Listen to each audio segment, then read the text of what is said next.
Shalom saudara, doa saya saudara senantiasa berada di dalam lindungan Tuhan. Saudara yang terkasih, kisah Nuh dan bahteranya adalah salah satu kisah yang begitu luar biasa, kisah yang begitu spektakuler yang tercatat di dalam Alkitab. Satu kisah yang menceritakan bagaimana Tuhan begitu murka atas kejahatan manusia, sampai-sampai Tuhan memutuskan untuk membinasakan manusia dan semua yang hidup di atas bumi ini. Dan hanya Nuh dan keluarganya saja yang diselamatkan. Namun saudara, pernahkah saudara bayangkan kira-kira apa perasaan Nuh ketika Tuhan menutup pintu bahtera itu dan ternyata dia mendapati hanya dia yang ada di dalam bahtera itu, dan anak-anaknya, keluarganya nggak ada bersama dengan dia. Kira-kira apa perasaanmu saudara jika anak-anaknya juga nggak percaya dengan berita yang dia sampaikan, dan akhirnya mereka pun ikut binasa dengan orang-orang yang lain. Nah saudara, Alkitab mencatat Nuh itu hidup dalam satu zaman yang begitu rusak. Kejadian 6 ayat 12 mengatakan semua manusia menjalankan hidup yang rusak di bumi.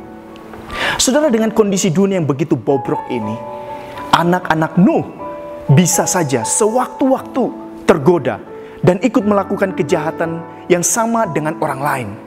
Dan kalau moralitas anak-anak Nuh sama dengan orang lain, dan mereka juga nggak percaya dengan berita yang disampaikan oleh Nuh, maka tentu saja saudara, mereka juga tidak akan ikut masuk ke dalam bahtera itu, bukan? Namun saudara, faktanya tidak demikian. Kejadian 7 ayat 7 berkata, masuklah Nuh ke dalam bahtera itu bersama-sama dengan anak-anaknya dan istrinya, dan istri anak-anaknya, karena air bah itu. Saudara, bagaimana hal ini bisa terjadi? Saudara, yang pertama tentu saja ini semua adalah kasih karunia Allah terhadap kehidupan Nuh dan keluarganya. Namun demikian saudara, saya juga percaya bahwa Nuh tidak kemudian tinggal diam saja, tidak melakukan apa-apa untuk melindungi, memproteksi anak-anaknya dari pengaruh dunia yang begitu rusak itu. Saya menduga saudara, Nuh telah menginvestasikan banyak waktunya untuk mendidik anak-anaknya di dalam Tuhan.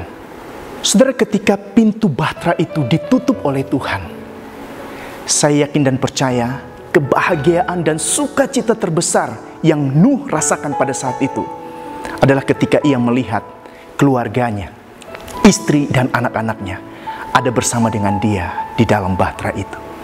Karena apa saudara? Karena Nuh telah mewariskan hartanya yang paling berharga, yaitu imannya kepada Allah, kepada mereka. Sehingga mereka pun percaya kepada Allah dan percaya juga kepada firman yang Nuh sampaikan kepada mereka. Lalu bagaimana dengan saudara?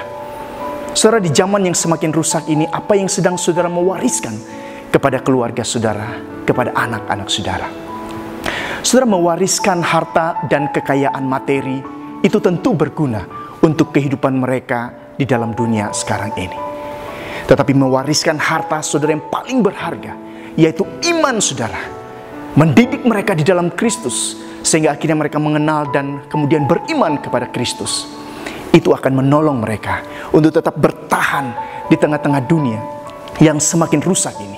Dan sekaligus saudara, itu akan menyelamatkan mereka di dalam kehidupan mereka di dunia yang akan datang.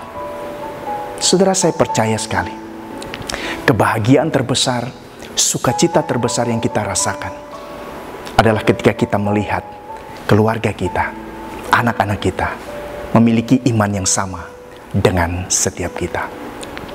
Mari wariskan harta yang paling berharga ini kepada mereka. Tuhan Yesus memberkati setiap kita. Amin.